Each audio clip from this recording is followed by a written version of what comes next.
ఇక ఆ అజ్ఞానం నుండి బయటికి రండి. ఏ అజ్ఞానము? సూరే ఫాతిహా లేకుండా నమాజ్ అయిపోతుంది అనే అజ్ఞానం నుంచి బయటికి రండి. మహాప్రవక్త ముహమ్మద్ సల్లల్లాహు అలైహి వసల్లం వారు 3 సార్లు తెలియజేశారు. అప్పటి వరకు వారి నమాజ్ అవ్వదు, వారి నమాజ్ అవ్వదు, వారి నమాజ్ అవ్వదు అన్నారు. ఎప్పటి వరకైతే వారు నమాజ్లో సూరే ఫాతిహా పఠించరో అప్పటి వరకు వారి యొక్క నమాజ్ సంపూర్ణం కాదు అన్నారు. ఇమాం వెనకాల ఉన్నా సరే, మీరు వ్యక్తిగతంగా చదువుకున్నా సరే, మీ నమాజ్ సూరే ఫాతిహా లేనిదే నెరవేరదు, సంపూర్ణం కాదు.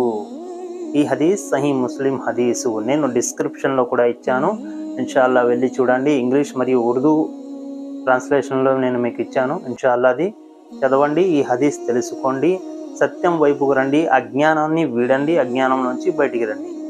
అప్పుడే మన నమాజ్ నెరవేరుతుంది. మన నమాజుని మనం ఇలా వృధా చేసుకోకూడదు అజ్ఞానంలో పడి.